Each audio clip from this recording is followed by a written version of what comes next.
ShireSociety.com. Stop! Don't go in.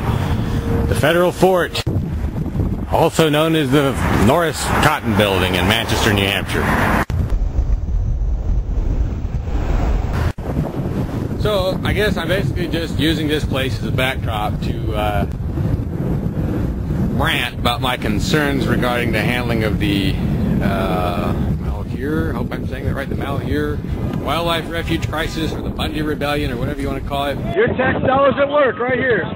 But, as you know, one of the residents of New Hampshire, his name is Jerry DeLemus, he was arrested for participating in some form or fashion, probably without hurting anyone, in the Malheur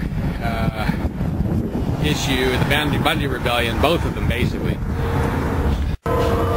So I'm here trying to do what I wish more New Hampshire folks were doing, and that is to stand in front of the nearest federal building with a sign.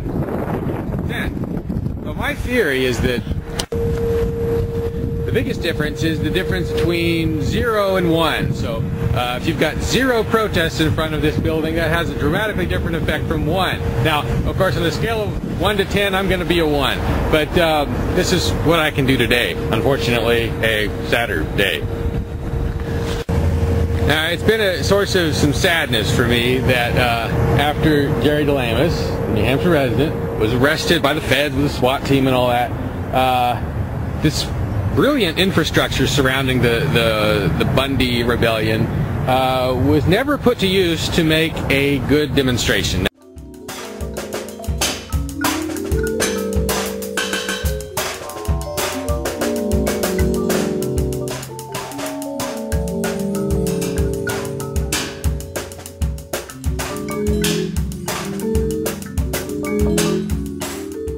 Now, they did put a lot of people in the courtroom quickly, twice, and they may be able to do that again. But I like protests. I like to see them. I like to hear about them. Again, it doesn't do that much, but it's the difference between 0 and 1. So, what I would recommend people do, if you've got problems with a Bundy-related arrest, if you think someone shouldn't have been arrested, and I think none of them should have been arrested, because I can care less what those people do, as long as they're not hurting anybody. And I don't want any tax money spent on anything. So, I think protest that.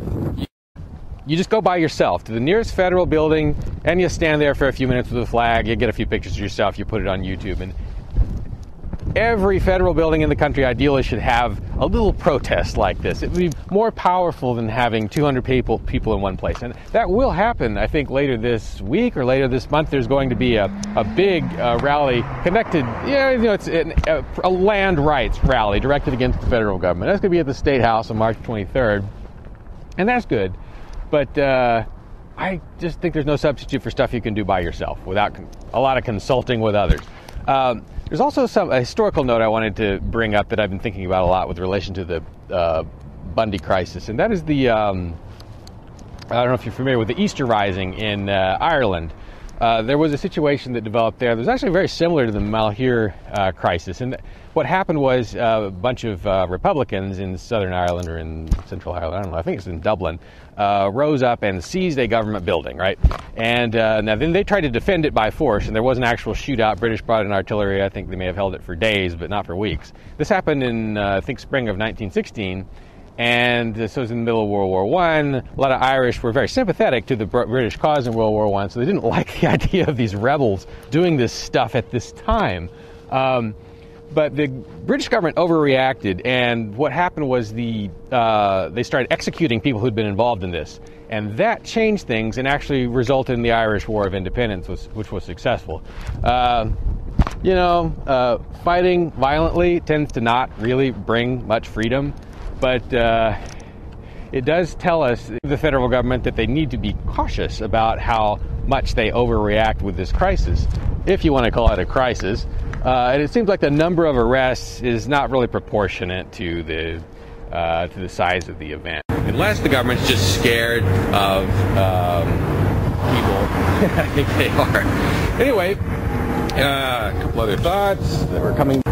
Well, yeah, I would like to urge the supporters of Jerry DeLemus, if you want to don't let the federal government determine when you're going to meet, right? If you're only going to court events and then just letting them just set the agenda in terms of timing, it's better really to set a date and time for a demonstration. Usually a couple hours before a court hearing is a good time, because then if they change the court hearing, then you've still got the great demonstration everyone came to. But if they keep the court hearing at its original time, as the feds have been good about doing in New Hampshire with the DeLemus case, then you at least had everybody come to a real event instead of having them come to a courtroom date and time that didn't happen. The old world is collapsing, and it's going to take its slave driver governments with it. But what will rise up in their place? In New Hampshire, the Shire Society has a plan, a thriving web forum, and a history of action. He didn't take long to come up with a plan. You can sign up right now at ShireSociety.com.